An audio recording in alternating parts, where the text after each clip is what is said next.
Big ബോസിൽ അപ്രതീക്ഷിതമായിട്ടൊരു spot eviction ലാലേട്ടൻ നടത്തിയിട്ടുണ്ടായിരുന്നു. അതായത് big boss സീസണിൽ ആ ഹൗസിൽ ഏറ്റവും വളരെ മോശമായിട്ട് വാക്കുകൾ സംസാരിക്കുന്നതും പരസ്പരം അങ്ങോട്ടും ഇങ്ങോട്ടും ചീത്ത വിളിക്കുന്നതായിട്ടുള്ള ഒരു ക്വസ്റ്റ്യൻ ആയിരുന്നു വന്നിരുന്നത്. അതിൽ തന്നെ ഒരു ടാസ്ക് എല്ലാവർക്കും കൊടുത്തിട്ടുണ്ടായിരുന്നു. അപ്പം 18+ എന്നുള്ള ഒരു ടാസ്ക്കായിരുന്നു എല്ലാവർക്കും കൊടുത്തിരുന്നത്. അപ്പം ആർക്കാണോ ഏറ്റവും കൂടുതൽ ആ ഒരു മാല കിട്ടുന്നത് അവർ ആയിരിക്കും ഈ വീട്ടിൽ ഏറ്റവും കൂടുതൽ ചീത്ത വിളിച്ചെന്നാണ് പറയുന്നത്. അങ്ങനെ അതിൽ ഏറ്റവും ലാസ്റ്റ് വന്നത് ജിൻഡോയും ഗബ്രിയായിരുന്നു. ലാലേട്ടനൊന്നും തന്നെ നോക്കിയില്ല, അവർ തന്നെ അപ്പം തന്നെ സ്പോട്ട് എവിക്ഷൻ കൊടുത്തു, പുറത്താക്കി. പക്ഷെ അതൊരു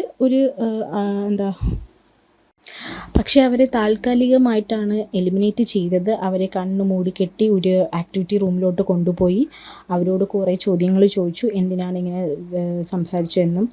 അപ്പം അവർ തന്നെ ആ ഒരു തെറ്റ് ഏറ്റു പറയുകയും പിന്നെ ബിഗ് ബോസും ഹൗസ് മേറ്റ്സിനെ കുറിച്ച് ചോദിച്ചപ്പോഴത്തേനും അവരെ തിരിച്ച് വിളിക്കണം എന്ന് തന്നെയായിരുന്നു എല്ലാവരുടെയും തീരുമാനം. അങ്ങനെ അവരെ എന്ത് ചെയ്തു, ബിഗ് ബോസിലോട്ട് തന്നെ തിരിച്ചു വിളിച്ചു. അതിന് ശേഷമാണ് യമുനയുടെ ഈ ഒരു എവിക്ഷൻ ഉണ്ടായത്.